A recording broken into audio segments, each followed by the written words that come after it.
Yeah, I haven't really been out like, out like for multiple days or no multi-day trip or anything like that recently. But a couple of weeks ago, what, 2, 3 weeks ago, got up to Rocky Mountain National Park for sunrise. Do And the you, other, do you still need a reservation?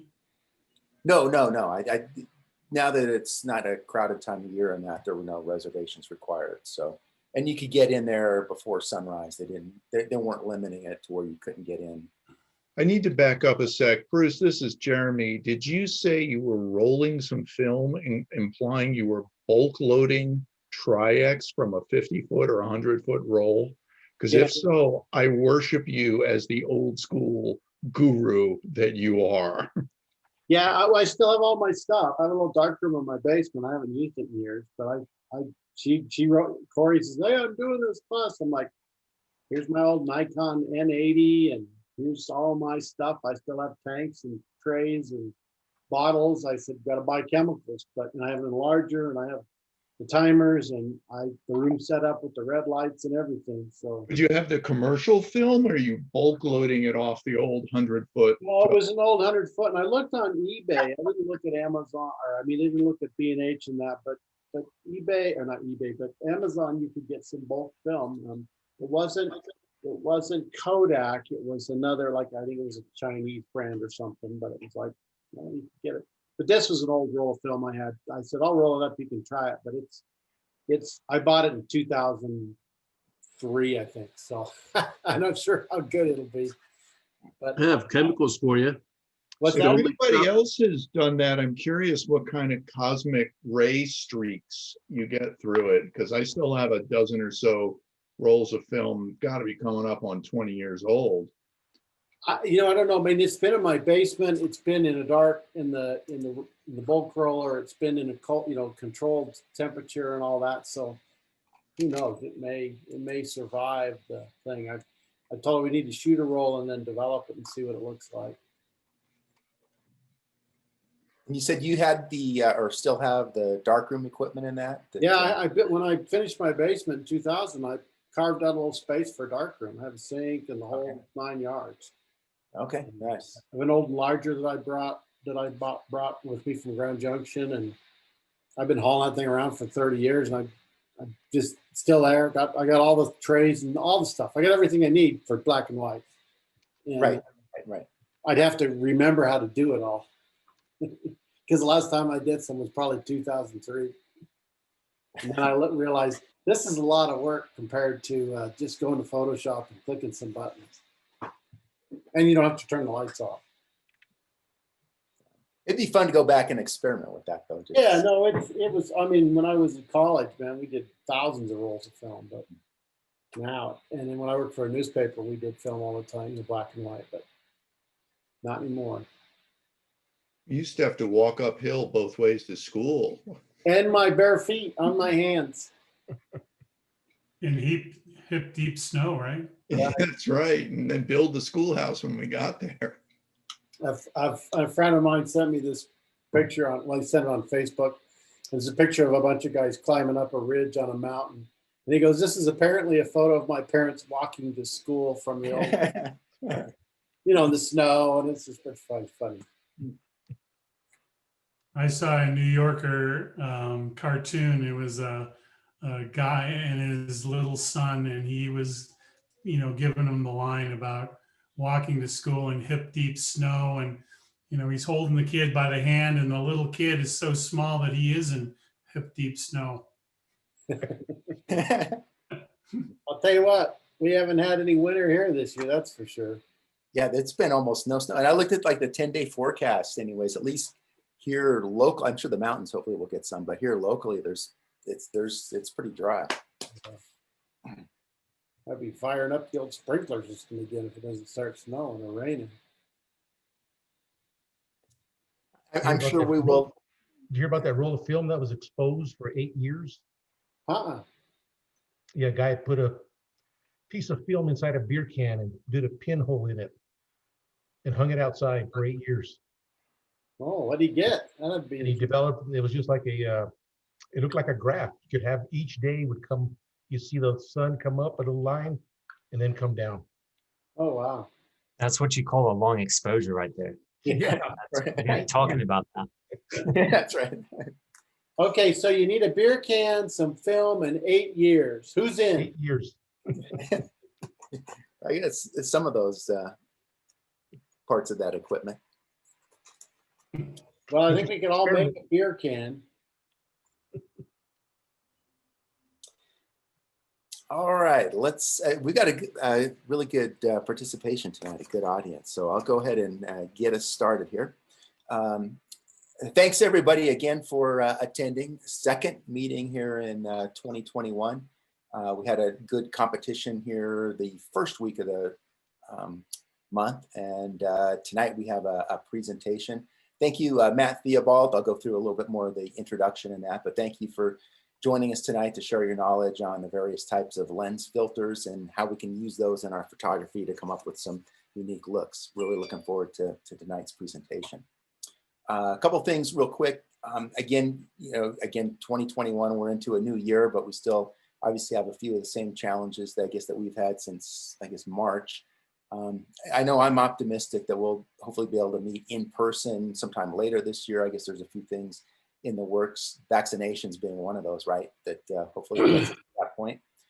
In the meantime, and we were talking about this a little bit for those who came in a little bit later in the first 30 minutes of our program here tonight, but we're talking a little bit about, maybe the thought of, can we get together as small groups, outdoors, distance for, maybe some outdoor photography, maybe outdoor landscape, portrait, whatever it might be in that. But we'll get together here with the board and kind of see if, one is, are those things are allowed, and two, are people comfortable doing it if we, again, play by the rules, I guess, or whatever in that here. Maybe wait another few months or whatever in that for it to warm up, although today could have probably done some of that kind of stuff out there with today's temperatures. But again, just a couple things to think about, as we move through the year and we try and come up with some more creative things for the club members to do. That might be one of the things that we look at here before we're actually able to get together in person indoors and that. Just another few more housekeeping items in that, just some upcoming events that we've got. One is there's the Lone Tree Arts Center is having I guess an exhibit coming up, and it's the Art of 2020. They're taking entries through, I believe it's into the first week of February. So it's still maybe another week and a half to submit to this. But what they're looking for is it's art, not just photography, but they want to include photography in it, but they're calling it the Art of 2020. So again, kind of just some of the things that we're talking about here. If you have any, photos in that kind of give your impression of what 2020 means to you, or certain things that you saw there that were unique, and kind of shout out, hey, this was part of what was going on in 2020. Things such as isolation, joy, hope, family, human spirit, social issues, or like I say, anything else that you came across and photographed. That's what they're looking for to include in their exhibit. Let's see, January 30th, there's a virtual workshop. This is advanced drone light painting techniques. The instructor is Russell Klimas, and this is instruction on how to create, let's say, really unique designs using the drone. There's a specific software, Lychee drone software, and then they also use LumeCube lights. And it's Saturday morning, January 30th, 9 a.m. I think it runs, what is it, Bruce, like 4 hours, 5 hours, something like that. It's pretty, or 4.5, yeah. 4.5 hours. And again, it's an opportunity to learn something new to do with drones and lights, and creating, some really interesting, like I say, light painting in the sky type diagrams and that. So yeah, if you Google it, you'll see some pretty cool stuff. People are getting pretty creative with it. They're going out to like arches and stuff, or well, not arches, but out to where not national park, because you can't fly them there, but like doing a halo over a monolith or things like that. There's some pretty cool stuff people are doing with it now. Oops. Yeah. So I know I signed up for it, and it's the morning of, like I say, Saturday morning, January 30th. So there's a link out on the website, or reach out to any of us need the information on that, we can provide that to you. Let's see, February 3rd, we have a what we call I know we have some new members here on tonight's meeting and that. So I'll kind of go through what an exhibition night is, but we have one of those on Wednesday, February 3rd. And what we do there is it's a really good opportunity to submit. Usually you can submit up to 4 images, similar to what we do with a competition, but rather than having a judge and getting scored for it, it's just open to, you can, if you want, it's voluntary. If you want to kind of give a little bit of your story as to how you took the image, what your settings were, what you were thinking about, and what the photo means to you. And then we open it up to just other participants who are on the call to kind of weigh in with either suggestions or what they like about it, or maybe some things that you may want to think about next time, or maybe post-processing type things that you may want to do to enhance the image in that also in that. So I know I've attended a lot of these here over, I guess, the last 4 or 5 years, and I find them to be really beneficial. Just a lot of the good knowledge that comes from other members of the club. I've had a lot of really good takeaways that have come from those exhibition nights. So one of those is on February 3rd. And then on February 17th, we have a program. Correct me if I'm right with this, Bruce, but it's on color management. Is it Joe Klosek who is the instructor on that one? That's correct. Yep. Okay. So that's February 17th. That's another Wednesday night. And then on March 3rd, that'll be our next competition. We're working on this year doing theme competitions in addition to the open competitions, kind of half and half. On that one, we're looking at a couple of themes. One of them will probably be motion. That's one that's been thrown around. And then probably include one other topic to go with that as a theme. And we should have more on that by the end of next week. We're going to get together and nail that down. And then we'll also be coming up with some of the other themes, I should say, for some of the rest of the competitions through the rest of the year. March 17th, we have a program on compositing. That's with Dale Ralph. She has some really interesting things that she does in terms of taking pictures of individuals and costumes and so forth and that, and putting in some real unique environments with the compositing. So a lot to learn on that one. That's March 17th. April 7th, there's another exhibition night. I just kind of went through the description of what that is. Again, real good learning opportunity in that. So that'll be on April 7th. April 21st, we have a presentation on Impressionist photography. Alice Bender is the presenter for that one. And then one that was just recently added is on May 19th, Glenn Randall. He's going to be presenting on photographing meteor showers. He's going to be doing that in advance of the Perseid meteor shower is later in the summer. But I think he has a workshop that he has for that event. But on May 19th, he's going to be going over some of the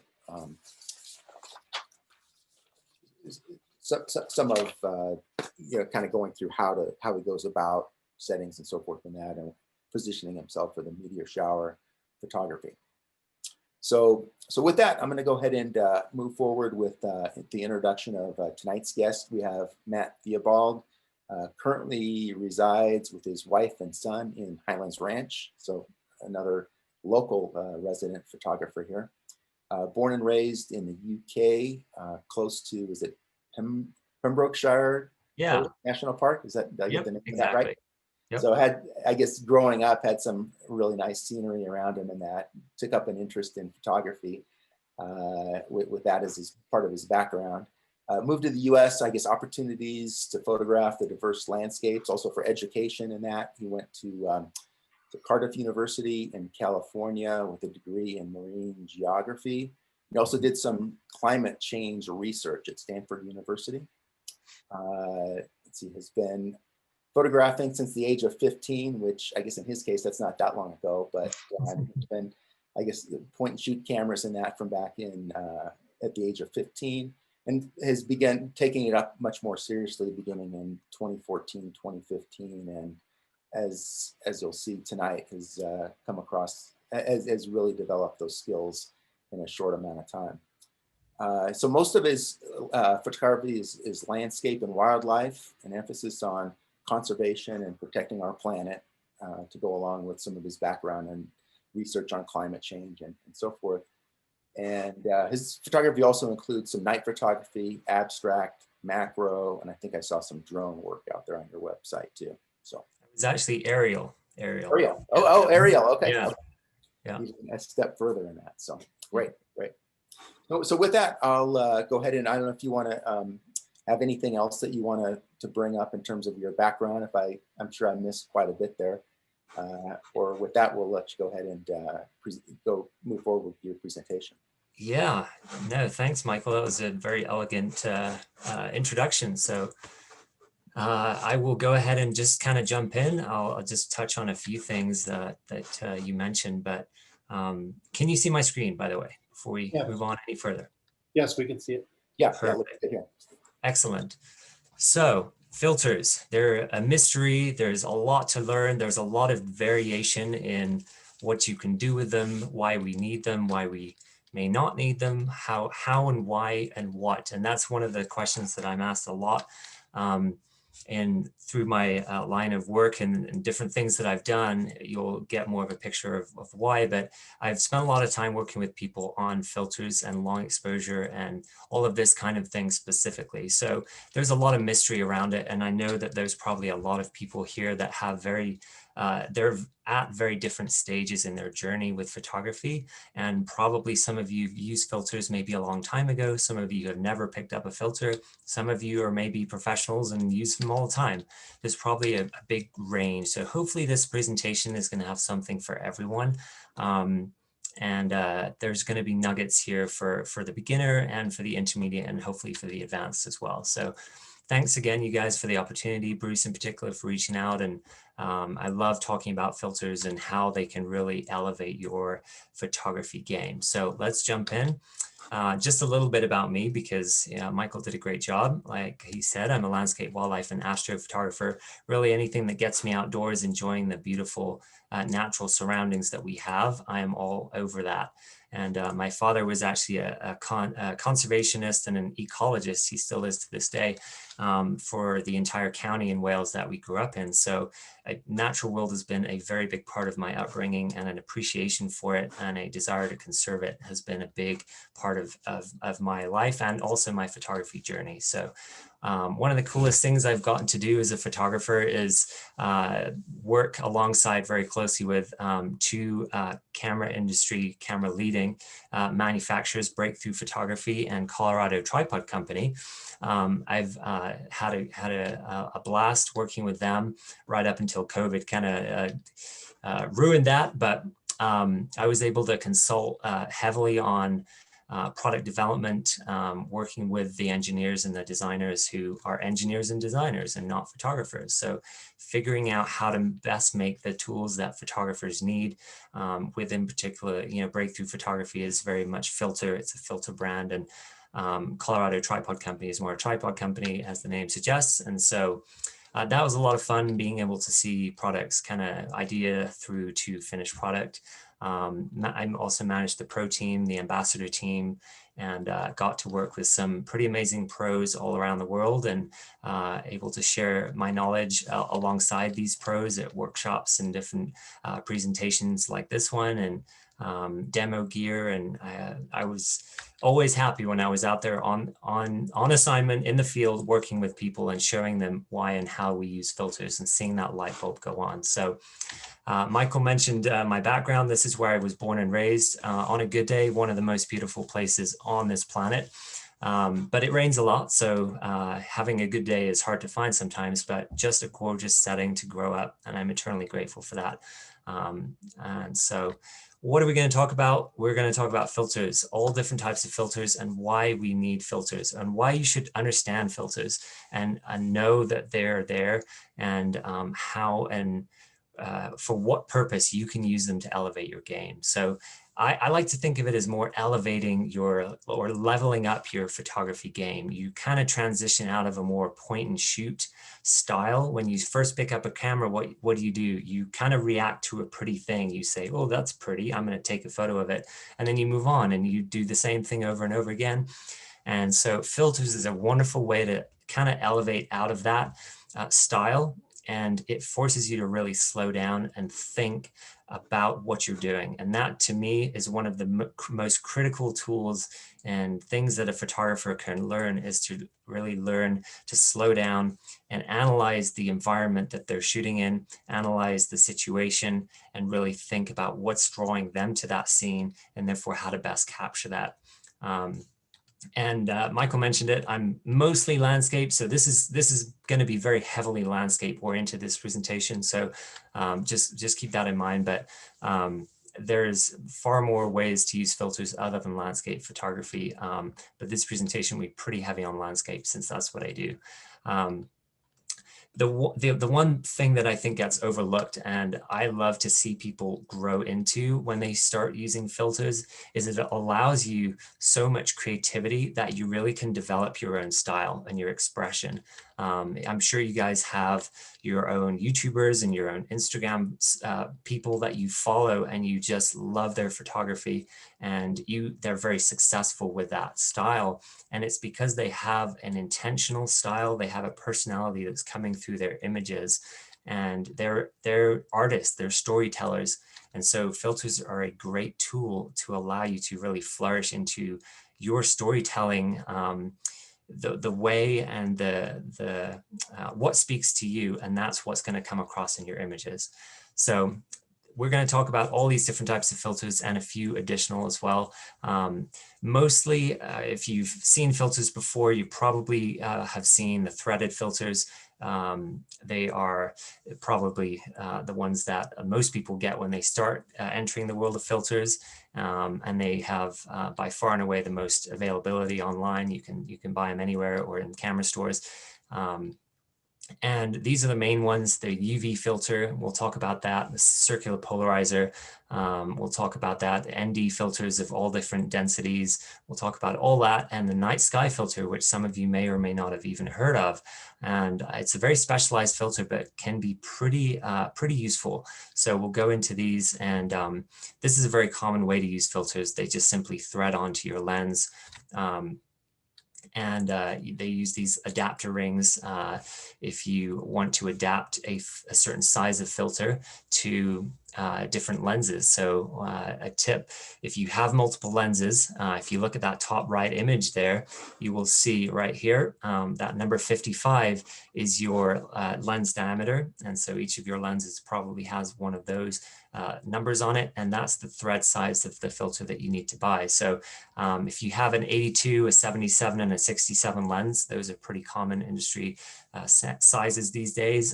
You actually only need to get the 82 filter, and then you can use these step up little aluminum rings to use that filter on all your lenses. So it doesn't have to break the bank. There are ways to make it pretty efficient. And a new kind of way, going with that circular filter, a new way that is really thriving and is very exciting when it's more mainstream, is the magnetic filters. And they use the same concept. There's an adapter that threads onto the front of your lens, and then the magnetic filter, since your lens is not magnetic inherently, so you need that adapter, and then the filters simply snap on and snap off. They're so easy to use in the field and so quick. That's my favorite system, but it's not as mainstream as the threaded filters for sure at this point, but hopefully it will be very soon. So the other type, which you may have been aware of or may have even used a long time ago, these are the square filters and the kind of rectangular graduated filters. These are sort of, I would say, in the industry trending down a little bit. And there's a few reasons for that we'll touch on, but there's mainly two sizes to be concerned with here, the 100 square and the 100 rectangular, and the 150 square and the 150 rectangular. Those are the two sizes that you'll see out and about. And really the 100 is the most common system with the square lenses, the square filters, and those are for wide angle telephoto. So by wide angle, I mean 16 millimeters and more telephoto than that. So you can use these as in addition to threaded filters, or you can use them in place of threaded filters. You can use The square filters and the threaded filters generally come in the same different type.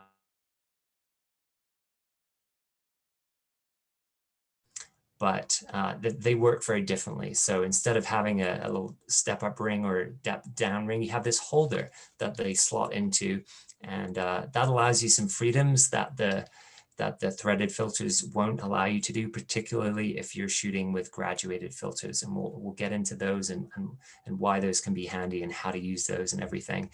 But essentially those get, that holder gets attached to your front lens, and then you simply slot the holder, the filters down into those slots. And they typically have 2 or 3 slots each on those holders. So that's the 100s. Now, if you have an ultra wide lens like this one pictured on the screen, the Sony 12-24, if ultra wide is anything wider than 16 millimeters, these first 2 types of filter that we've talked about are probably not going to work for you. And that's just the nature of these lenses. They're very, very wide. And because of that, they have these very bulbous front lens elements that you can see.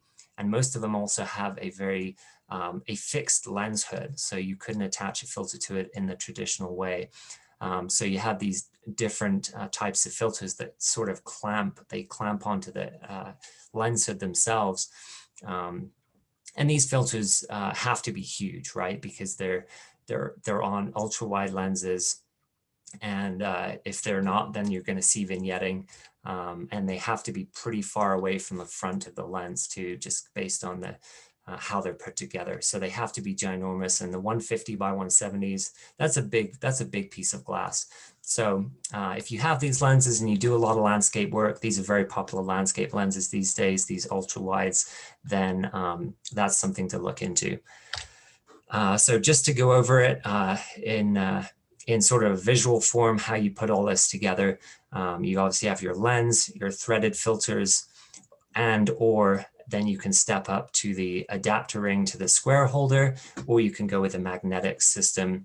And then the magnetic system kind of acts as that base to add on a square holder to use graduated filters or square filters at the outside, at the exterior of your setup. So you don't have to do all of that. You can do some of it, or you can do none of it. And so we're going to talk about all of that in terms of why and how and things like that throughout the course of the presentation. So just a bit basic. I know it's pretty basic stuff, but generally it's just good to be reminded, and especially at a meeting like this, where there's probably quite a lot of variation in what people have used or have understood from the past. So another interesting little system that is becoming more popular, and I think probably will continue on that way, is drop-in filters. Drop-in filters fix a number of problems for using filters. There's only a few sort of, you have to have the right gear to be able to use these. You have to either have a lens or a mounting system to use these. So it's not mainstream yet, but the biggest one I would say right now, at least, is the Canon EF to EOS R adapter, so that they have allowed you to use your EF lenses with the new EOS R cameras, which is amazing. And that's that top right image. It's basically an adapter for, sits on the R camera, and then you attach the EF lenses to the exterior of it. But inside of that mount, that adapter mount, is a slot for these drop-in filters. And so the other way that manufacturers are doing it these days is they're building it directly into the lens body itself. And typically you'll see that on mainly telephoto and even super telephoto lenses. The lenses that I can only dream of owning and not ever actually own, because they typically cost $10,000, $12,000 a piece. But they are out there. And so, there's a few examples on the screen here of those, and just an image you can see on the Sony 400 that it's literally at the base where you connect it to your camera. There's a little slot for these drop-in filters. And especially with those super telephoto lenses, that really saves you a lot of headache, because the front glass on these guys is ginormous. So to be able to slot it in at the back there is pretty neat. And they are really easy, small, cheaper to make, cheaper to buy than if you had to make these ginormous filters for the front. And it also accounts for the fact that you're able to particularly with the wildlife telephoto lenses, generally you're using a CPL, and that's going to be closer to your body, so you can move it around more better at the same time. So that's just something to be aware of. Some people may not have even heard of these drop-in filters, so it's just a different type out there. Now, when you're choosing filters, or there's so much variation in what you can buy out there, and the different qualities of filters, and the different, it's overwhelming. What makes a good filter? Why would I buy a $350 filter when I could buy a $20 filter, right? There really are 4 different reasons, or 4 different ways that you're going to get variation in your filter, and they're really important. So understanding each of these is going to mean that you're going to be making the best decision for you.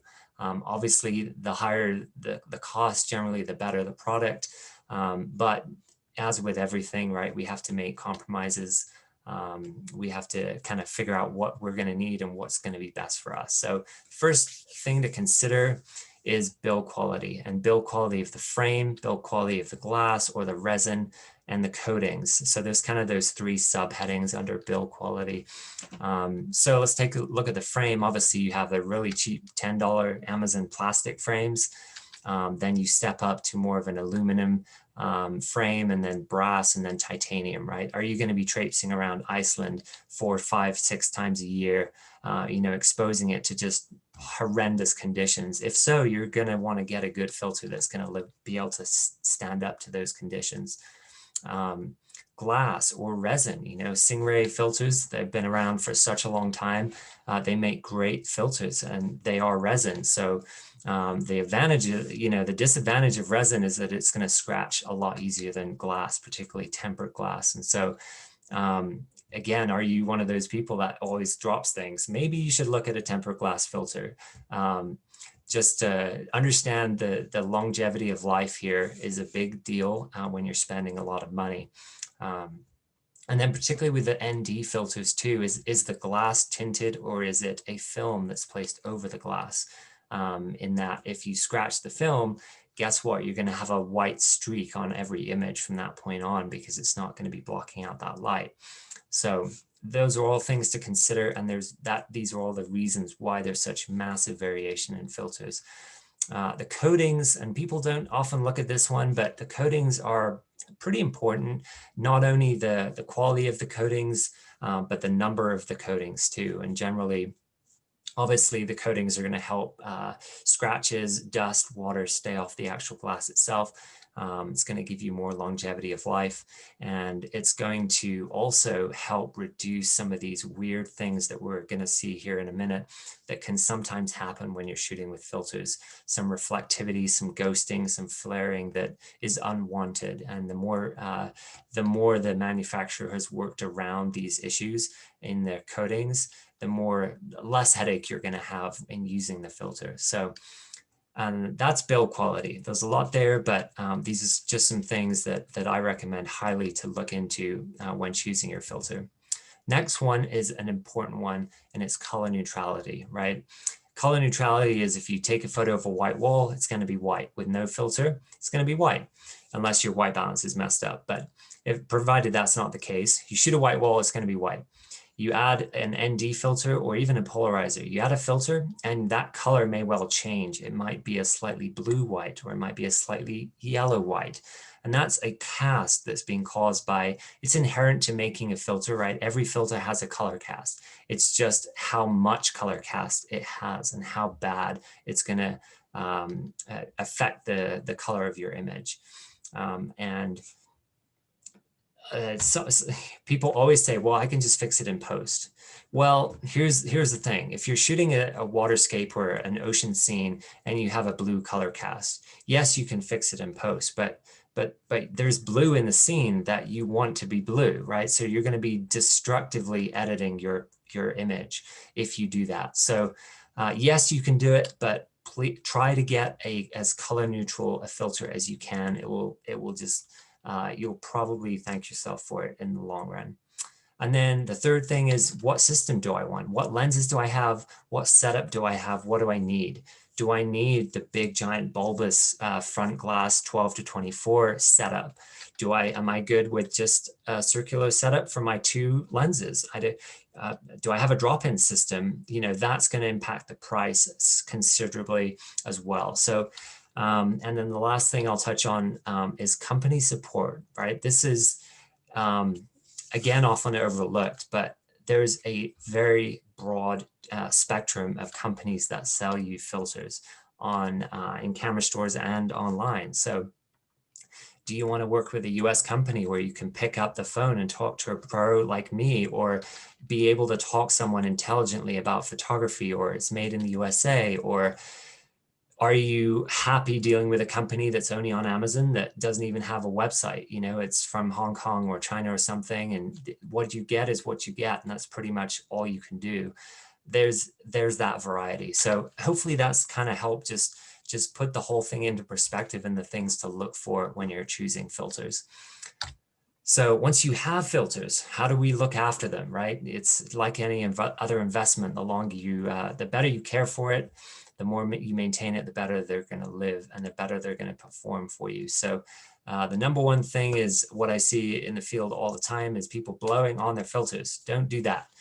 You're making it more dirty than it already was, right? You're essentially spitting on your filter. So don't blow on it, and just don't do it. What you have to do is, particularly if you're in a hostile environment like a coastline or a desert or any kind of sandy, dusty environment, the first thing to keep in mind is to actually keep checking your lens, right? You can get so blown away by what's happening in front of you and just shooting away that you forget to even check your lens, and you've been shooting for an hour and then you turn around and you put your lens cap on and you're like, wow, that thing is so dirty. Okay, so the first thing is to be mindful of the fact that it needs cleaning, especially if you're shooting somewhere where if it's raining or anything like that. So use an air puffer, that'll get the best of the big stuff off, the particles off, and then use a cleaning fluid and a lens cloth. And the best cleaning fluid that I can recommend that I found is a Clip solution. You can just pick that up off Amazon, and then go ahead and gently wipe that lens down with a lens cloth, and just keep a bunch of lens cloths on you. And again, the biggest thing is don't forget about that piece when you're out in the field. So, sorry, I've gone the wrong way here. In-field techniques. So adding filters is another step to our photography, right? It adds complexity. It does, and there's no way around that. But there is a way that we can sort of incorporate it, and it doesn't have to become overwhelming. It's like everything in photography, right? Having a process, having a way of thinking through everything is critical, so that you don't lose out, you don't miss a step, you can be efficient in the field, and you're not going to miss your shot that you want, right? So pre-visualization, I think, is very important. I'm a big proponent of not just taking a shot and reacting to a pretty thing, just seeing the scene, understanding what it is that's speaking to you about that scene, and therefore, what am I trying to capture here? And then oftentimes you'll see this diagram on the upper right. You'll see it, and you'll see it going from pre-visualization to scouting to capture and to post-processing in that order. But I contend heavily that pre-visualization and post-processing are two things that should be done, not the actual post-processing, but the thinking about your post-processing when you're in the pre-visualization stage is what I highly recommend. And I kind of teach people to do, because what you can do is, when you understand what you're looking at, what it is that you want out of what you're looking at, then you can work your way backwards, right? You can scout then, understanding what it is that you're trying to capture, and then you can find that perfect location, and then you can capture using the tools that you have at your disposal, right? The filters that you're using, and the camera setups and everything that you're using. So that's kind of just the mind piece, right? That's how I approach a shoot like that. And then when I'm at the capture position in this kind of chart, what I will do first is I will take a shot that has no filter on it. It is used to dial in the composition, make sure there are no distracting elements, make sure my depth of field is right, make sure my focus is right and nailed. And use live view, absolutely live view is the best thing. It's amazing it makes our lives so much easier out in the field. So take a shot with no filters. Sure, it's not going to go on your wall, but it's there and it's going to help you stop you from falling into these traps of taking these long exposures, thinking you've got it nailed, and then you realize that your depth of field was off or your focus was not correct or anything like that. So, and then another huge thing that I see out in the field all the time is people trusting their LCD screens. Don't do it. Your LCD screen lies to you constantly. The only thing you can trust to make sure your exposure is correct, and I'm not talking about, I'm just talking about exposure here, is your histogram. So if those of you are out there that don't know what a histogram is, we will look at it and we'll explain it briefly. I'm sure a lot of you do. So that is the thing that in the field you need to be using to check whether you're exposing your shot correctly. And just another little tip, have a good filter storage situation, okay? Like if you're standing in the surf, or you're standing on the edge of a cliff, or you're standing on the top of a sand dune, don't be fussing with your filters and juggling them and holding them precariously while you're trying to put one on or take one off. It's just not worth it. So get a good situation to hold and to have your filters on you when you're on a shoot. Low Pro, Mindshift, Think Tank, there's a lot of good options. And I held out on this for too long. And now that I have a good situation, a good storage solution, it makes a world of difference. And it means I'm able to be more effective and efficient out in the field. So I don't miss that shot. So use a cable release and a timer, right? Timers, particularly for long exposure, you're going to be shooting up to and even beyond 30 seconds. And most cameras will only allow you to shoot 30 seconds or less on their built-in timer. So get a little cable release. They're not very expensive, and they're kind of essential if you're going to delve into the world of long exposure photography. And a good tripod. So these are just a few things that can happen that you do need to be aware of when using filters. The top image here, you'll notice what I'm seeing here is actually a reflection of my the lettering on the outside of my lens that is being reflected off the back side of my filter when I'm shooting into the sun.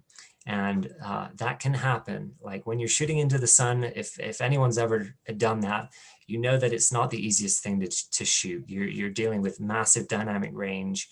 You're dealing with this really bright sun. You might have flaring, you might have glare that you're working with, and then adding in these reflections too. So just be aware of it. Sometimes it's unavoidable, but if you're aware of it, then you are looking for it, and then you don't get home and you realize that all of your shots have this lettering on them, and that's going to ruin your day.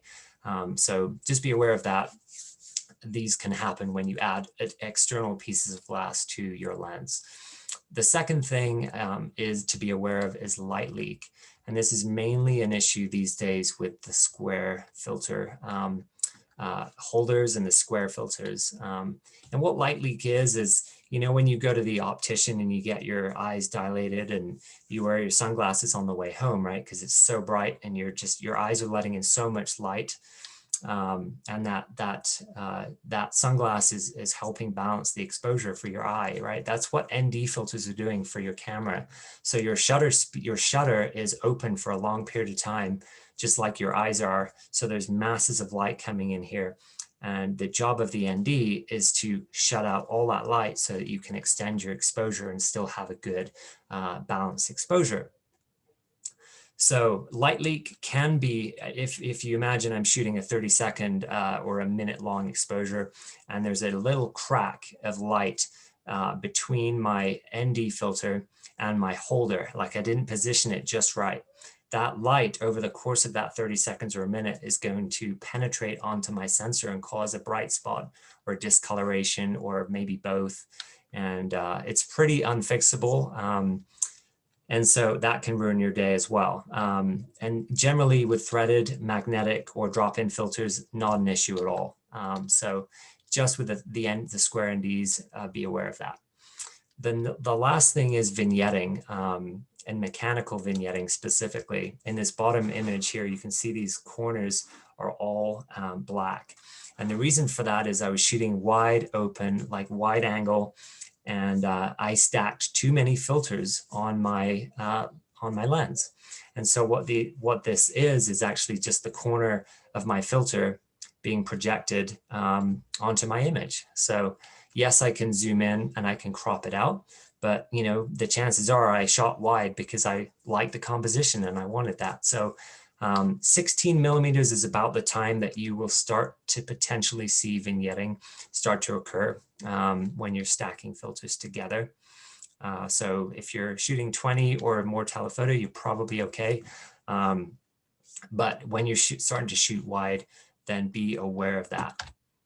All right, so we're gonna just kind of jump into now each of the filters and talk about them individually. So the UV filter, there's a lot of debate. I'm sure everyone has an opinion on whether a UV filter is necessary or not. The actual UV blocking is not necessary anymore. If you shoot film, it is. But the protection element is still a big deal. It's still important to, I believe, I have dropped a lens and it has shattered my UV filter. My lens has been fine. So had I not had that, I would have probably had a very much worse day because of that. So I think that a UV filter is a good investment, especially when you like to go out and you like to be in hostile environments shooting and you want your gear to last long. But if you're gonna get one, get a good one, right?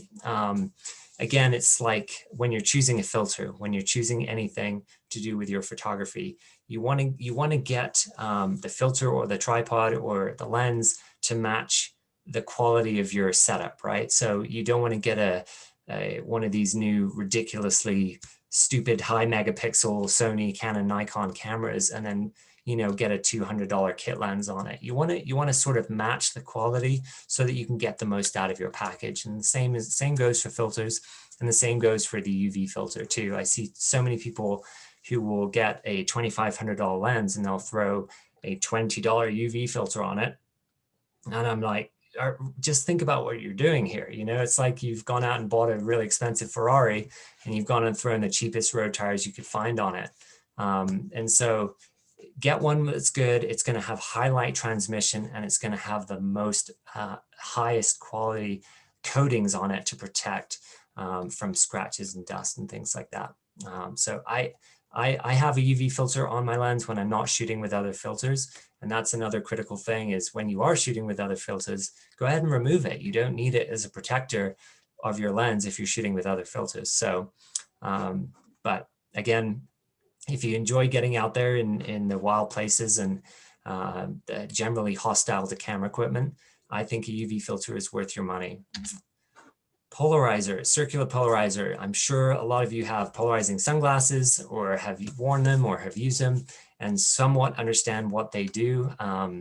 This is a filter that I'm never without in my bag. I just love what a polarizer is able to do to an image.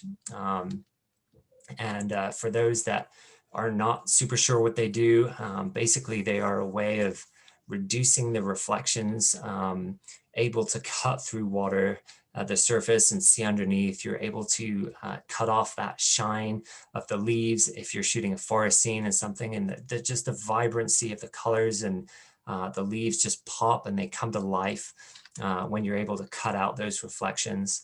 A polarizer is not something you can't recreate this in Photoshop or Lightroom or anything like that. So if you are going to only buy one filter, I would heavily contend that it probably would want to be a circular polarizer. As it says there, increases the natural contrast in the scene, in the sky particularly.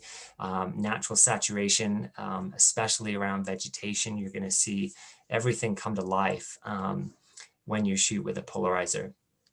And polarizers are adjustable, so you can adjust the level of polarization that you want. It does as a filter, because it has polarization film on it, just like your cell phone does, just like your TV screen does. It does reduce the light entering your sensor by between 1 and 2 stops. So just have to be aware of that in your calculations and things like that. If you're dealing with low light situations, then question whether you need it, and if you do, then don't be afraid to use it. But it does do that, and it is something to be aware of. The other important thing to realize and understand about polarizers is that the effectivity, I guess, of the polarizing effect is strongest when it's at 90 degrees to the light source. Typically in the sun, when you're out shooting landscapes, so if you turn a polarizer relative to the sun, you'll see the actual change in how effective it is and how much of the polarization effect you're getting. And so that's something that you just kind of have to get used to and to work with, and to understand where your light is coming from, where the reflectivity spots are, and how to best manage that in terms of your composition and things like that. Again, you can't replicate this in post, so this is a filter that I highly recommend and I use all the time. It's one of my favorite filters. So sometimes it can be not super easy to see how polarized you are. And that's something that I've come across working with people. It's like, how can I know how much polarization effect I have? And particularly if there's no sky in the scene or nothing obviously reflective, it can be tricky. But a little trick is to use your cell phone, because we all have those on us all the time anyway. You may as well use it. And so turn your screen on, and because it has a polarizing film on the screen to help, when you're outdoors and such, just hold it in front of your polarizer, whether it's on the camera or in your hand, and rotate the polarizer, and you'll see your screen on your cell phone basically turn black. And that is the polarization film on your phone acting with the polarization film on the polarizer reacting, and that's how a really easy, simple way if you can tell how polarized you are. And again, most of these polarizers have a ring, like an additional ring on the frame to allow you to spin it and adjust the level of polarization. So to me, I've always had most luck, and the easiest job for me, especially in the winter if it's cold, is to have that polarizer on the outside of any other filters that you may have. Just it allows you to more easily rotate that without, it's just easier when it's on the exterior, when it's on the furthest out from your lens, easy to grip, things like that. Now, we live in Colorado, right? High altitude. Polarizers are uber effective at high altitude. They can be extremely powerful, and this is actually a raw file straight from camera, no editing at all, taken at 10,000 feet, just to illustrate how powerful they can be. And that sky like there is almost like blue hour sky, and it's the middle of the day. You can tell that from the mountains and the shadows.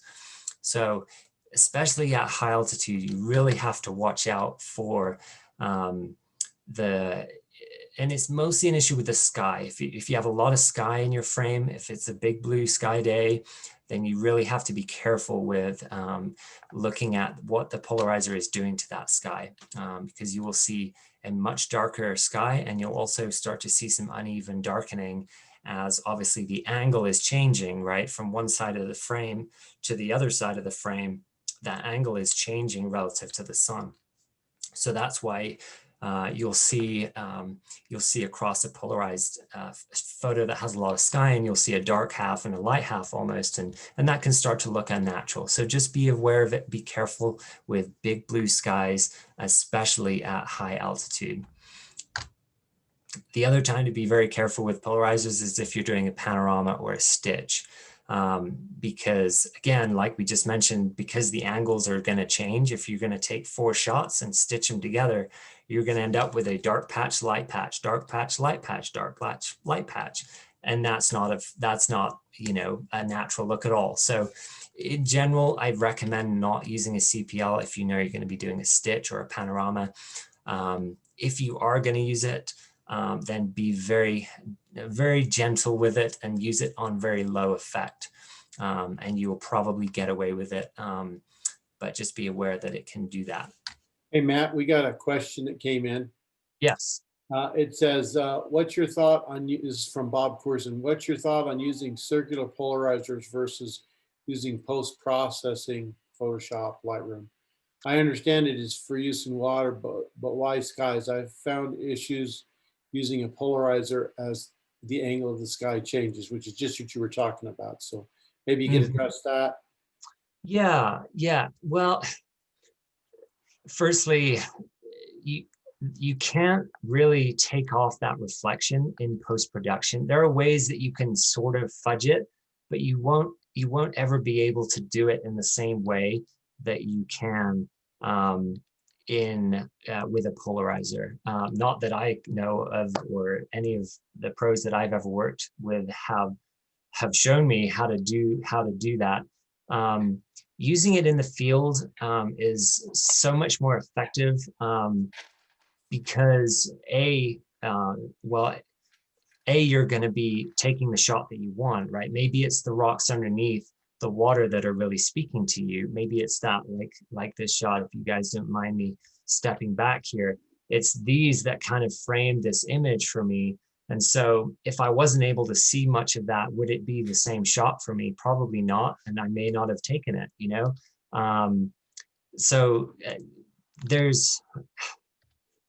To me, I'm also a guy who really likes to spend my time outside and not behind Photoshop and Lightroom. I'm not one of these guys that will spend 5-6 hours post-processing an image.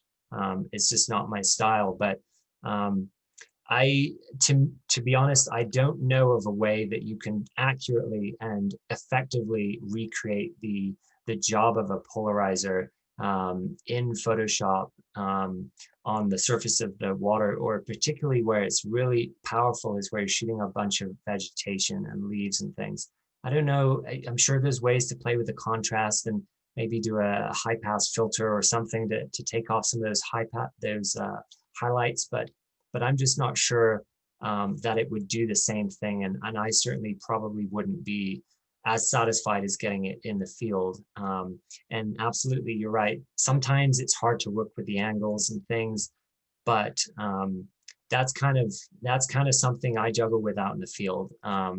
And I recommend that you do as well. I don't know if that helped at all. And Matt, while we're on the circular polarizer, I'll ask just a question that I have. Yeah. Is there a certain, I don't want to say focal length that you don't go beyond whenever you're using circular polarizers?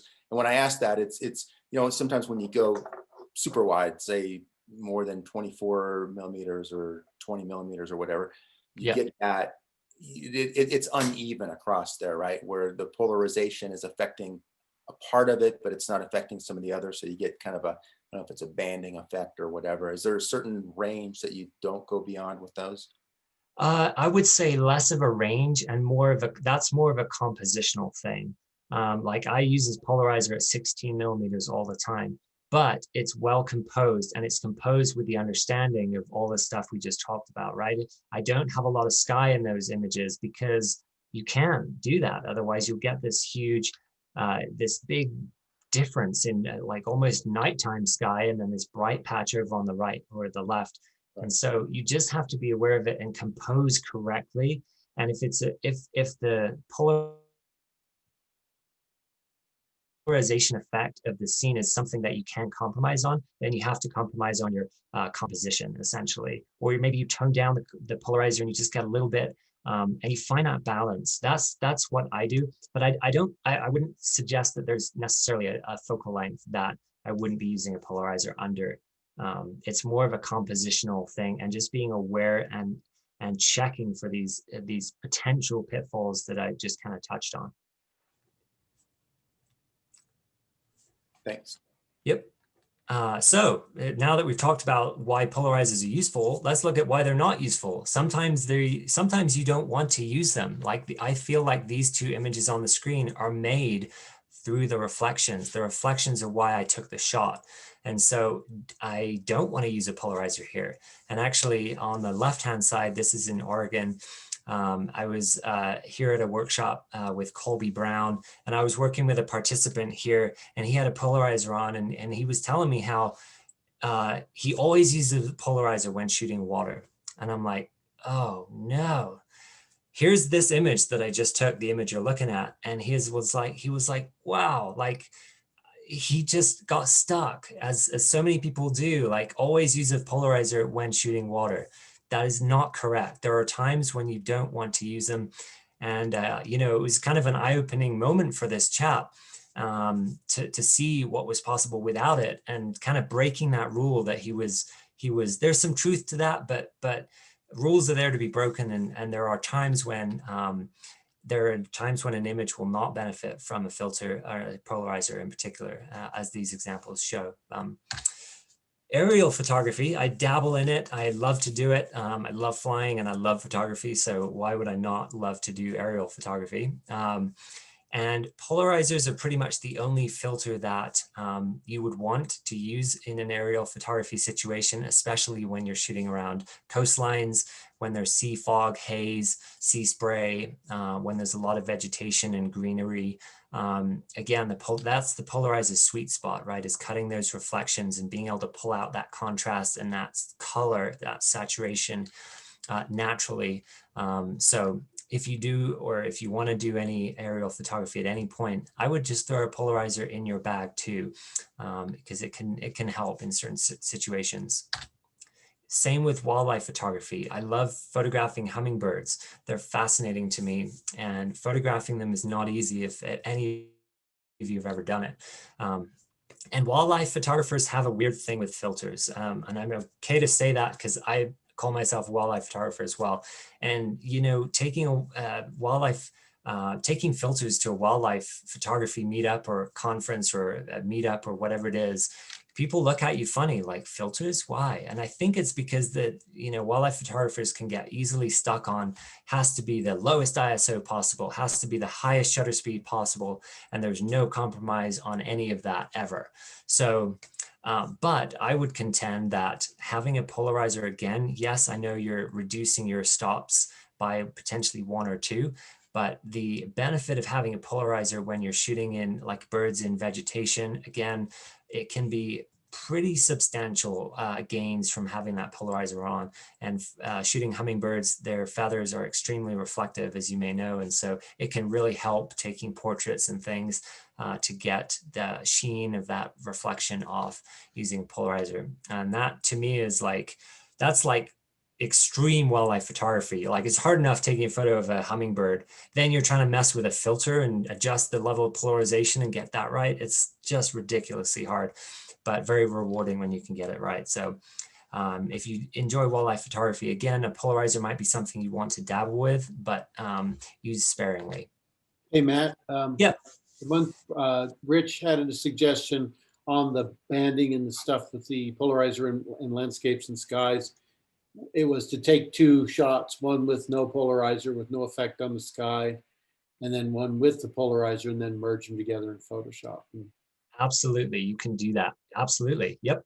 And again, that's not part of my workflow, but absolutely you can do that. And there's so much post-processing control that you have by merging and blending things together that you can absolutely do that. It's a great suggestion.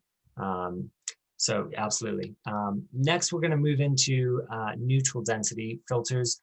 And this is all about shutter speed control, right? The reason you use an ND filter is because you're trying to control the shutter speed. You're trying to reduce that. You're trying to make a longer exposure for your creative effect, your desired effect. And ND filters come in a wide range of densities, and basically that means darknesses, typically between 3 up to 16, even 20 stops. You're going to need a cable release for this, and you're going to need a solid tripod for this too.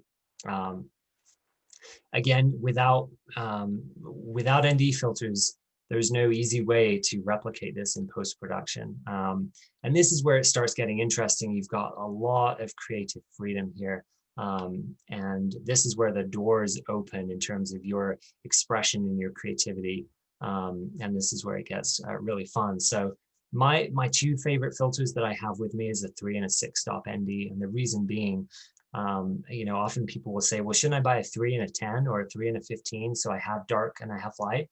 And my suggestion is to get a 3 and a 6 and then combine them when you want to go dark. And then you have a 9 stop filter there. So buy 2, get kind of 3 for the price of 2. So, and also having a 3 and a 6 really helps you work through a sunrise or a sunset shoot when the ambient light is changing minute by minute, right? If I'm looking at a sunset and I'm going to be starting out with a 9 stop or maybe even a 6 stop, you know, lots of light control, there's lots of light left, the sun is still in the sky. And then as the sun starts to set, the ambient light decreases. And then there's a point at which the 6 or the 9 stop is too dark. And then you can step down to a 6 or a 3. And then you can step down again as the sun goes below. You know, you can work with the scene a lot more easily if you have a 3 and a 6, I found, and it really works over the course of a sunrise and sunset shoot to get you more time to actually shoot and enjoy that scene. So those are my recommendations. For the first 2 NDs I would buy would certainly be a 3 and a 6 stop. And Hey, Matt, a couple of quick Yep. questions on this. yes. One was quality issues regarding variable ND filters. And another person asked, why not a variable 10 stop ND? I actually have a slide on that in, it's actually the next slide. So Okay, I okay. will defer that to this next slide, but great Okay. questions. One of the things that ND filters are amazing for is simplifying the composition, getting rid of distractions and ghosting of certain elements. Like this is the Palace of Fine Arts in San Francisco, and there were ducks and geese everywhere on this lake in this morning, everywhere. And so by going long, I was able to ghost them all out of the scene, and it created this really cool mirror image. It works with people, it works with boats, anything that's moving in the scene, it will start to blur out that. And it's a great way to go about kind of making this mirror image kind of effect with reflections. Okay, so variable NDs. Why would you buy 3 filters when you could buy 1, right? If I'm honest, variable NDs have come a long way, but variable NDs I do not recommend for photography, especially landscape photography, because you're typically trying to get maximum sharpness. You're typically trying to get, you know, you're trying to get the best image quality you can, and variable NDs have inherent issues with them. But for those that don't know what a variable ND is, it's one filter that works like a polarizer essentially, in that it's adjustable. So you can take it from, say, if it's a 2 to 5 or a 2 to 10 stop, it will rotate that filter and it will change the darkness from 2 stops to 10 stops. And essentially how they work is they're 2 polarizers basically facing each other. So that's that cell phone technique I mentioned earlier. That's why it works, because that's what you're basically creating a variable ND when you do that. So they are convenient, yes. They are cheaper, yes. But they typically have pretty bad color casting. They typically lose quite a bit of sharpness. And the most important reason is this X pattern. As you can see in this lower image here, the top image with no filter, the bottom image is to kind of show that X pattern. What you'll get is toward the edges of the range. So if it's a 2 to 10 stop filter, toward the 2 end and toward the 10 end, you're going to see this uneven darkening across your frame. And that ruins your image. There's no way around that. So yes, they can work. And certainly if you do video, videographers use variable NDs all the time because they need to be able to adjust their exposure on the fly while they're shooting. So great for video, but for landscape photography and photography in general, I would very much hesitate to recommend a variable ND.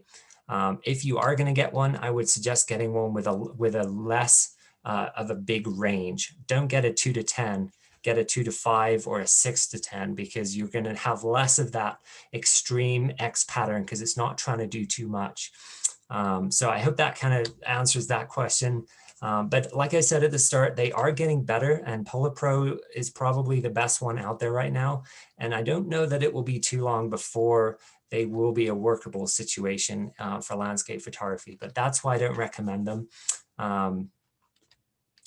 for what I have used, and I've never had good success with them. But like I say, they are improving.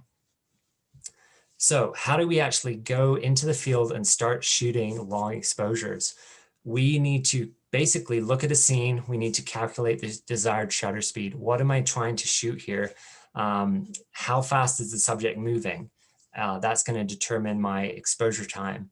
Are there any subjects that will be moving that I don't want to be moving? And how fast are they moving? Is it possible to blend a shot together? Maybe you, like in this instance, the ferns are moving on this shot. So I got the nice flowy waterfall that I wanted, but I got a blurry fern and I'm not happy about it, right? So maybe what I could have done, we talked about taking that static shot to nail focus, depth of field, composition, blend that in like the gentleman mentioned on the chat there, blend it in post production to get the best of both worlds. Or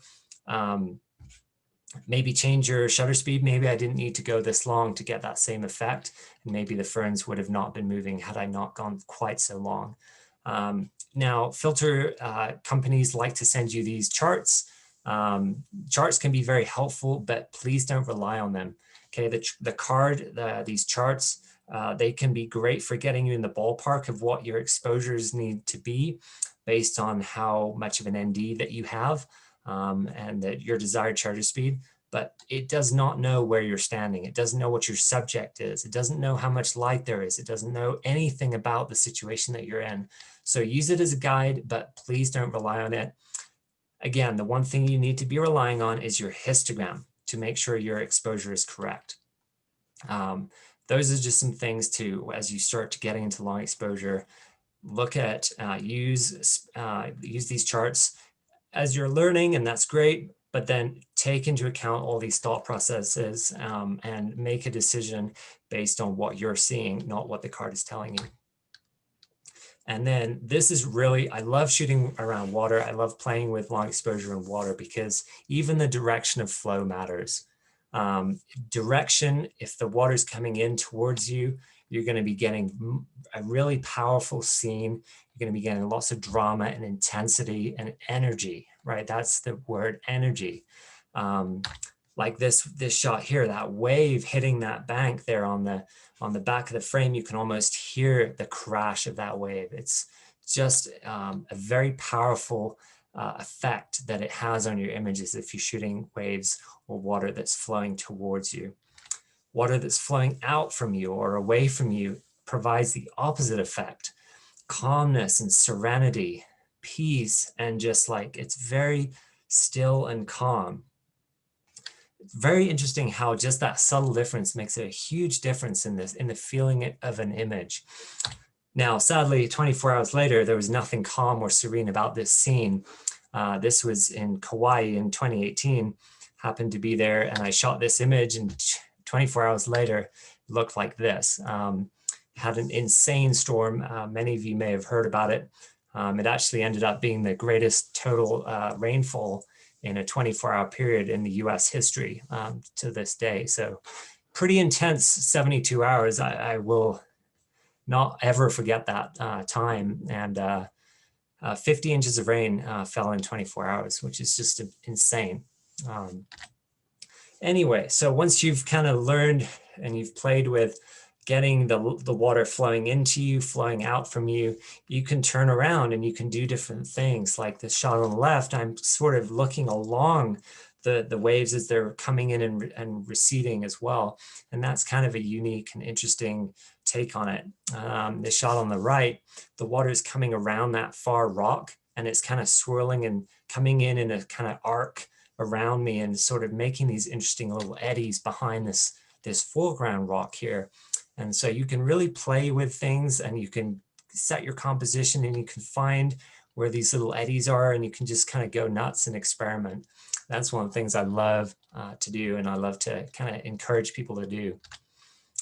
And of course, when you can combine both incoming and outgoing waves like this, you have that little incoming wave, and you have that serene kind of calm flowing outness, back out wave. It creates a very engaging scene, and it's very kind of interesting to the eye, I feel anyway.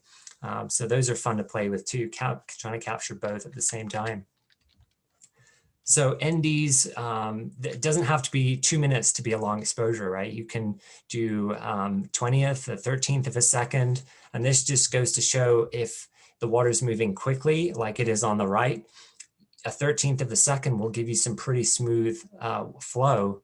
But on the left here, the water isn't flowing that quickly. So there's still a lot of definition there in the water. So understanding how quickly the water is flowing goes a long way into kind of looking at what shutter speeds might be best in that scene.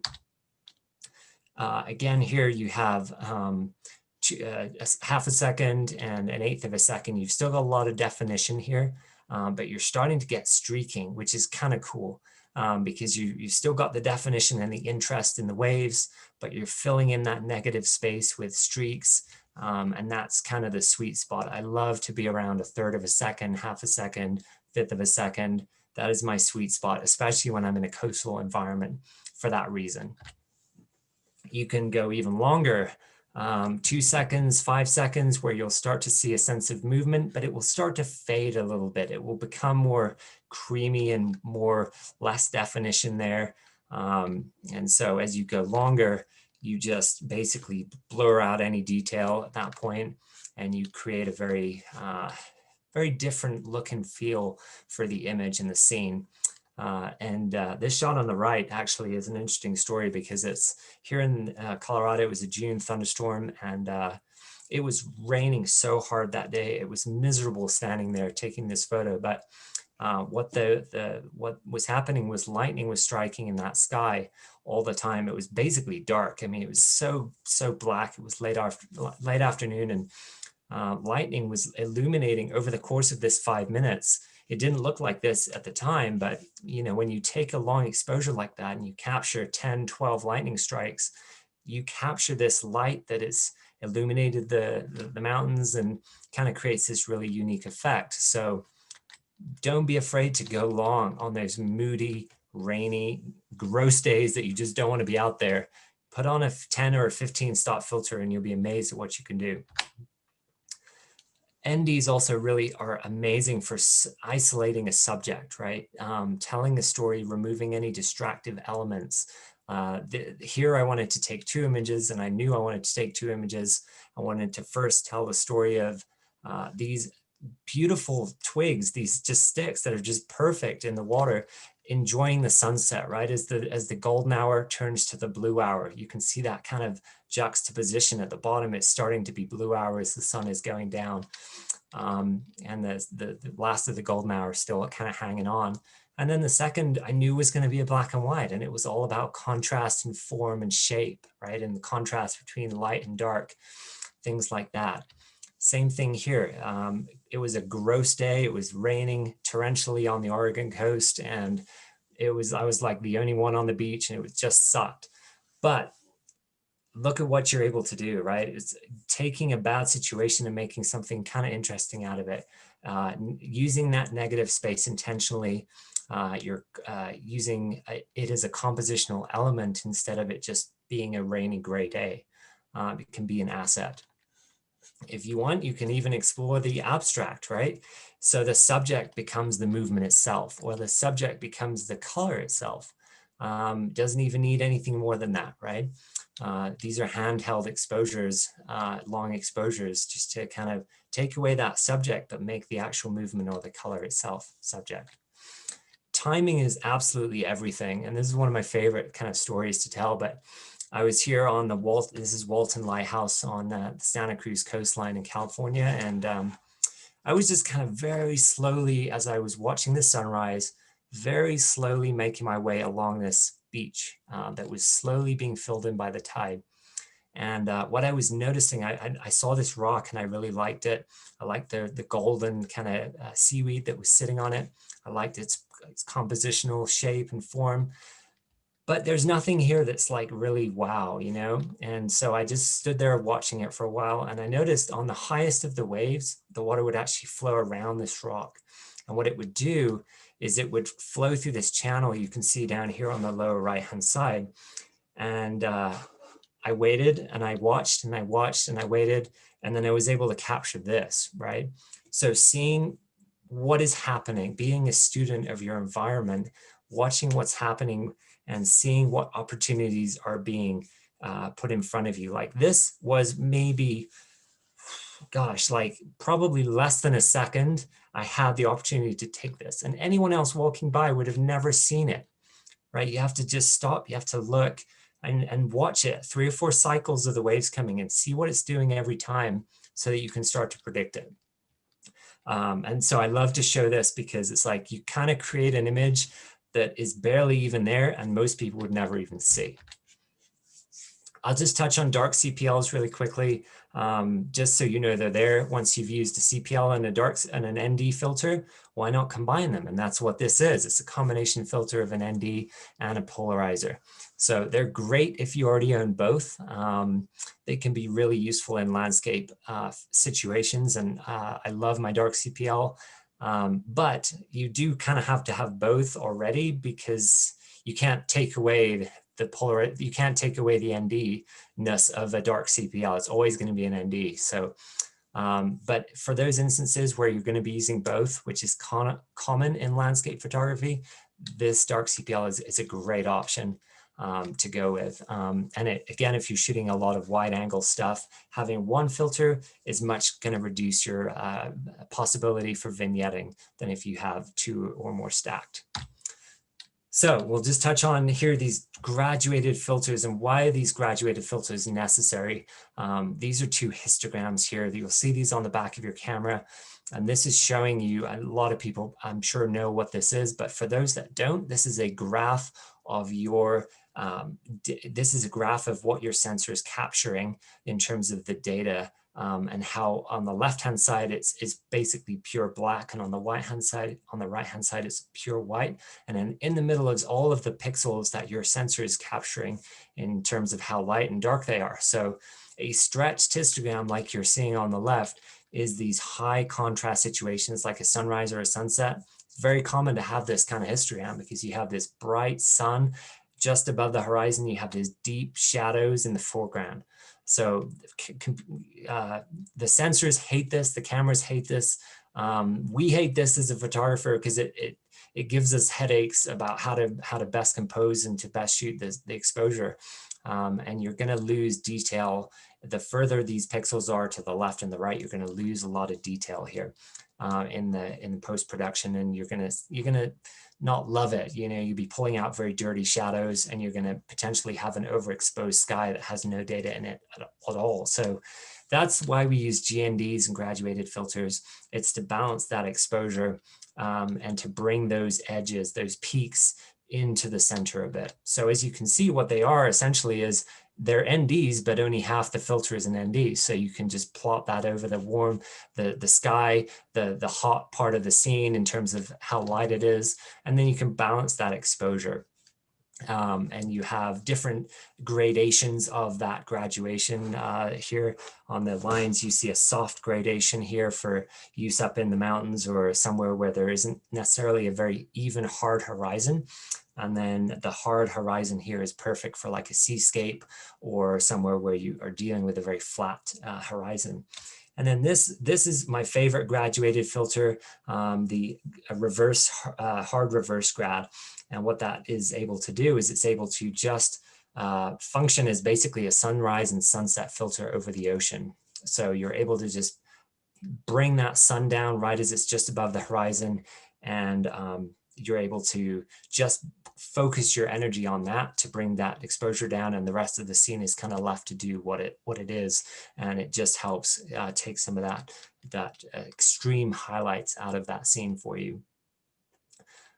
This is another one, like there are several pros that I know that will never ever use a graduated filter ever again in their life, and they'll do it all in post-processing. And this is one of the ones that you sort of can get away with that a little bit more. Obviously Lightroom and Photoshop have graduated filter tools in them, and you can pretty easily recreate this effect. But again, I would urge you to, as far as you can, to the best of your ability, get the cleanest file you can get in camera, because it's going to allow you to do the most in post. And that's just how I learned. And so I'm always going to be an advocate of trying to get it right in camera and trying to bring home the cleanest file that you can. So this, we're just going to briefly touch on night sky because it's a very specific thing. And the night sky filter, what it does is essentially cuts out that very specific light wavelength that's associated with city lights and pollution, light pollution, which is this 570 to 610 nanometer range on the visible light spectrum. Very, very specific range. Those are the colors that are essentially light pollution. And so this filter just targets those wavelengths of light. And so if you're shooting somewhere where there's a lot of light pollution, it can really help bring that down and give you a more sort of lifelike, what you're seeing. It can just kind of balance that light pollution out. It also kind of sort of in doing that helps balance the contrast a little more in the sky, and it can sometimes I'll notice that the stars seem to just pop a little bit more as well. But again, if you're dealing with a light polluted scene, then it can be a help, but I certainly don't recommend you use this for all your night sky photography. If you don't need it, don't put it on, because it will reduce light by one stop. And so if you don't need it, there's no reason to use it. You're not going to be using it with any other filters in night sky. And so it's there for a very specific purpose, and it can be a help. And if you're going to get one, people ask me, should I buy a square night sky or a round one? I'm like, buy a threaded one. Don't buy a square one, because you're never going to be using it with anything else. So why bother putting on the holder, the adapter? Like, don't deal with that. Just get a circular one, thread it on, and you're done. So kind of a cool thing, can be useful if you like doing that, and if you find yourself doing a lot of high pollution kind of night sky work. So COVID is still a thing, right? We can't travel, we can't go and do this as much as we might want. So what can we do in the meantime? We can still practice. We can get very comfortable with our gear, and this is across photography, across anything really. It's knowing your gear, how to use it, where to find your settings, how to change your settings quickly, how to, learning your camera, learning your gear, learning your filters is a very good thing that we can do right now. And it will help you no end when you're trying to get that shot of the sunset just before it goes down, right? It's going to be, you need to know these things kind of to be able to make these quick adjustments on the site. Know your lenses. Are you learning to shoot with, maybe you just got a new lens for Christmas. Maybe it's an ultra wide lens. Maybe it's a wide angle lens. Does it vignette? Learn that. Learn how many filters it takes to vignette on your lens. Is it 2? Is it 3? Is it 1? And so you know for when you're out in the field. Get out there to your local park, even on your porch. Shoot some long exposure car trails or some long exposure cloud trails, or even lightning. I mean, we should have some of that in the summer. We didn't really have any last year, so we didn't get to practice a lot of that. But those are all ways that we can practice at home and experiment with the polarizer in the garden. And seeing it's kind of winter now, so it's not as easy to do right now. But there are ways that you can just walk around your house and learn how a polarizer is reacting off of different things. And as it changes with the day, as it changes with the angle of the sun, all of that kind of thing, trees, ponds, windows, you're gonna be learning as you're looking. And the more the more data you have in your mind, the more you can put into practice as second nature when you're out in the field. So what do I want you to really take home from this?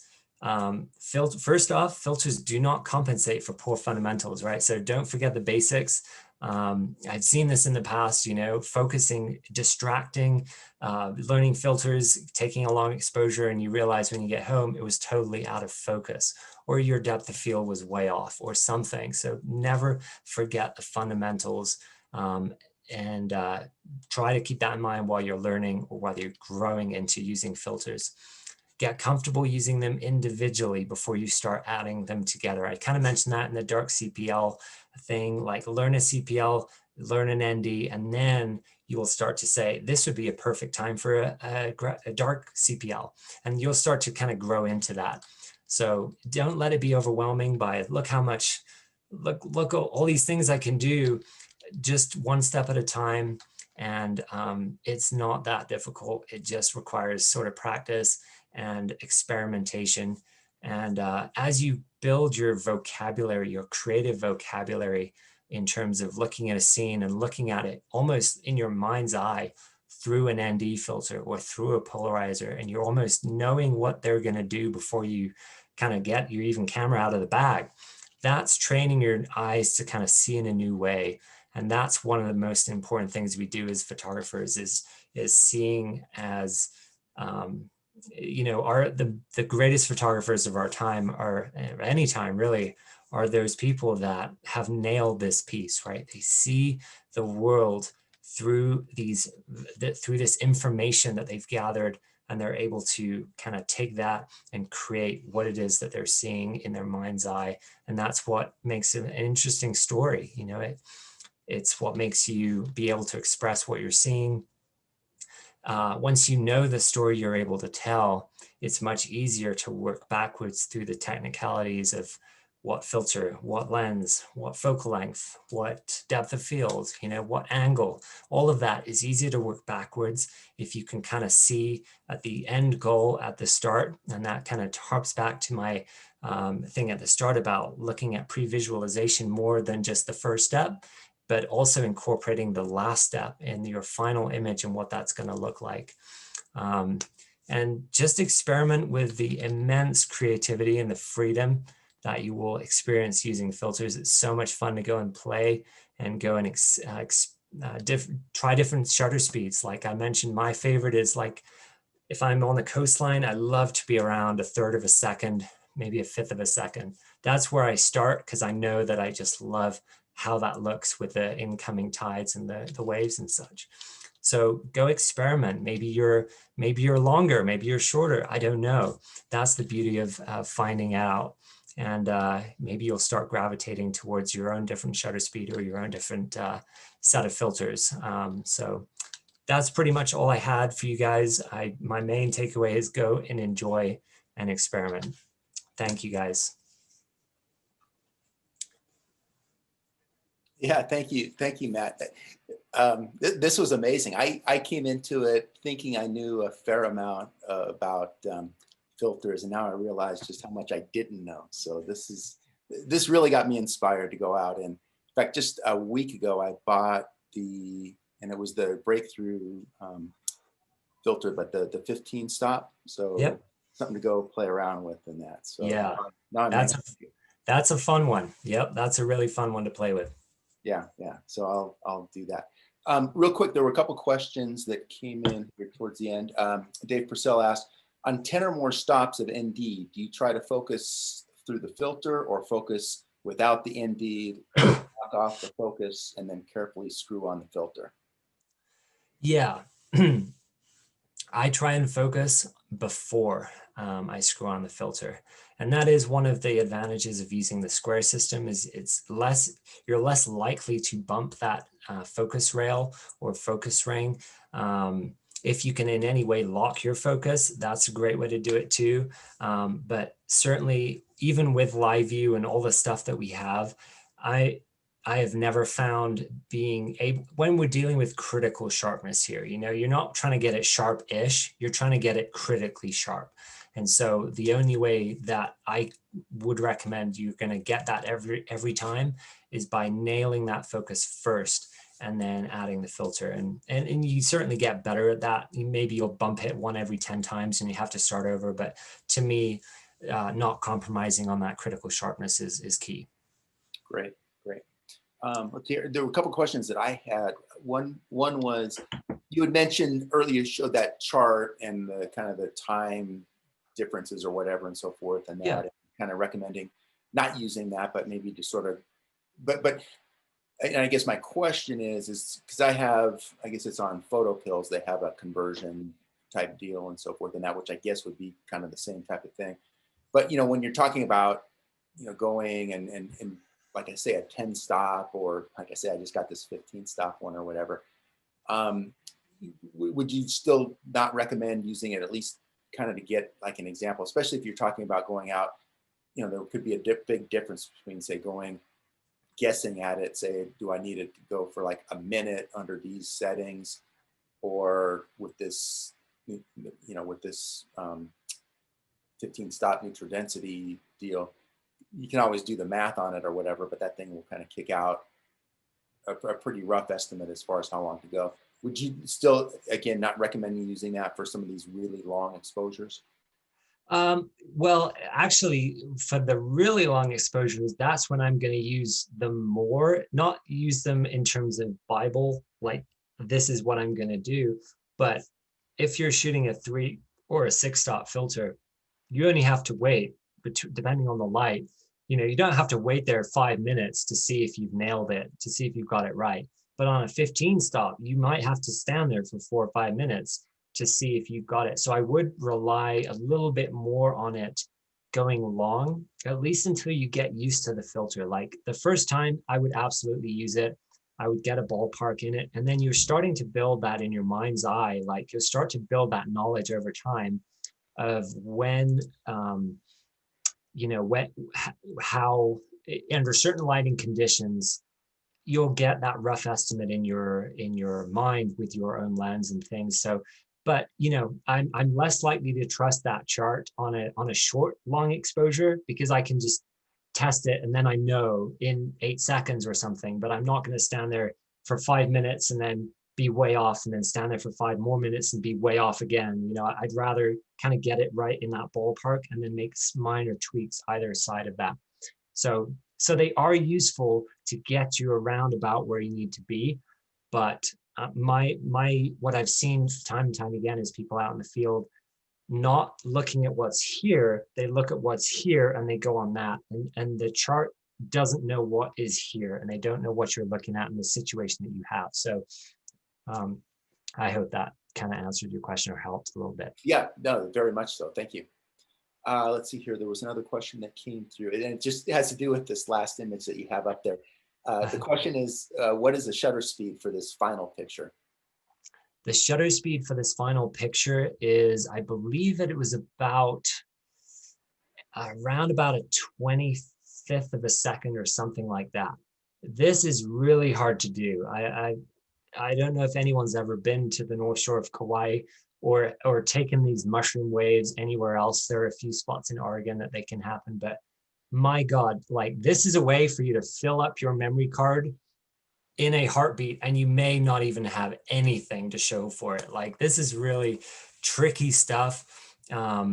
So yeah, I believe it was around a 20th, 25th of a second.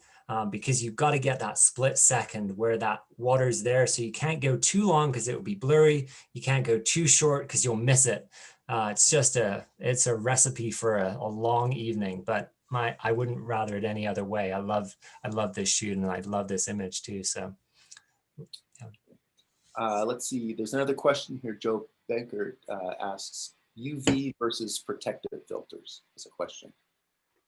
Well, again, if you're shooting a digital modern camera, that is the purpose of a UV filter. It doesn't need that UV blocking. So I guess it's not a question of whether you buy a protection filter or a UV filter, because they're essentially the same thing at this point. But I would take more care about the number of coatings, the quality of the glass, things like that. That's what's really important. Getting the best filter that you can. Build quality wise, if you're going to be traipsing around Patagonia or somewhere, get a good filter and good number of coatings, high light transmission. The best companies will have light transmission charts on them, so you can actually look at the light transmission. It's measurable with a mass spectrometer. You can measure that. How much light passes through, and obviously a UV filter, you want to be as close to 100% as possible.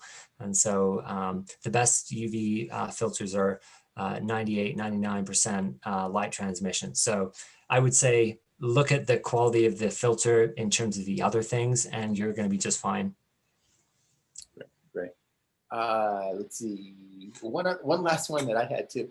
Yeah. You had mentioned a couple of I guess manufacturers of the cases for storage. This is one of the things that I know I probably am using mine less because they're either like in the boxes that they came in and they're scattered throughout the camera bag, and so it becomes inconvenient at the time that I'm out there shooting to say, where's that filter at? Where's this one at? I can benefit from what you're talking about is some kind of a formal organized system there in that. So you'd mentioned a couple brands there. Is that? Yeah. And first off, you're absolutely right. Like convenience, you're not going to use something that is hard to use, hard to get to out in the field, especially when you're standing in the shallow waters or you're standing on, it has to be there for you to use. Otherwise, you're just not going to get out your bag.